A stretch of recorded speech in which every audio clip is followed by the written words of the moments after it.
päkapikud, miks ja naks. Üks on peen, teine paks. Jõuluvana tublid sellid abistavad, kui neid tellib. Kühveldavad õues lund, siis kui loomad kaemas tund. Ahjuvad kasevalge, kuna ilm on väljas karge. Siis kui kodukott oli tuled, niksid naksid veel üks mure.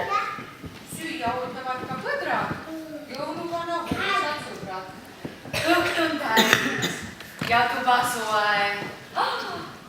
Ehk nüüd laste kirju loeks, vaataks, mis neil ise sooviks ja neid